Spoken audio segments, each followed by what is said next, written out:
Hi friends, நான் இந்த வீடியோவில் உங்கள் கூட ஷேர் பண்ணிட்டு இருக்கிறது நேற்று நம்ம வீட்டோட டின்னர் ரெசிபி தாங்க. நேற்று மதியம் லஞ்சுக்காக பார்த்திங்கன்னா சிக்கன் தாங்க எடுத்துருந்தோம். அந்த சிக்கனே கொஞ்சம் நான் எடுத்து வச்சுருந்தேன். நைட் டின்னருக்கு நம்ம கறி தோசை செஞ்சிடலான்ட்டு தான் பிளான் பண்ணியிருந்தேன்.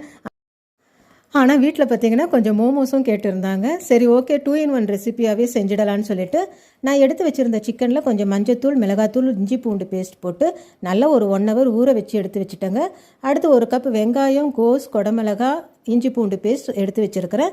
நான் எடுத்து வச்சுருந்த இந்த சிக்கனை பார்த்திங்கன்னா நம்ம நல்லா கத்தியில் கட் பண்ண முடிஞ்சால் கட் பண்ணிக்கலாம். அப்படி இல்லைன்னா மிக்சியில் பல்ஸ் மோடில் வச்சு நம்ம எடுத்துக்கலாம். இந்த மாதிரி கொந்தன கறி மாதிரி வந்துடும்.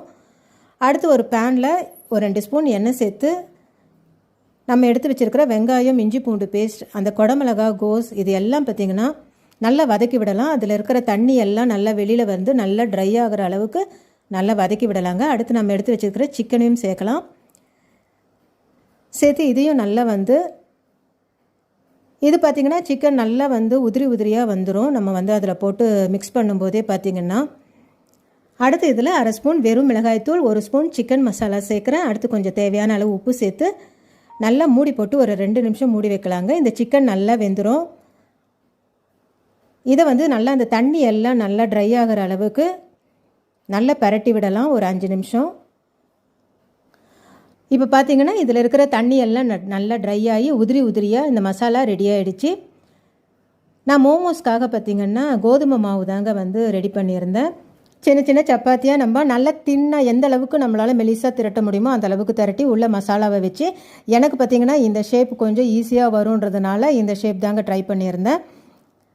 எல்லாத்தையுமே நல்லா வேக வச்சு ஒரு 10 நிமிஷம் நல்லா வேக வச்சு எடுத்துடலாம். நம்மளோட மோமோஸ் ரொம்ப சூப்பராக ரெடி ஆகிடும். அடுத்து பார்த்திங்கன்னா கறி தோசைக்கும் தோசை கொஞ்சம் திக்காக நம்ம ஊற்றலாம். கல் தோசை மாதிரி ஊற்றி ஒரு 2 நிமிஷம் மூடி போட்டு எடுக்கலாம். மேலே இருக்கிற மாவு நல்லா வெந்ததுக்கப்புறம் நம்ம எடுத்து வச்சுருக்கிற மசாலாவை அதில் சேர்த்து கொஞ்சமாக எண்ணெய் சேர்த்து நம்ம மூடி போட்டு எடுத்தோம்னா சூப்பரான கறி தோசையும் ரெடி ஆகிடுச்சிங்க.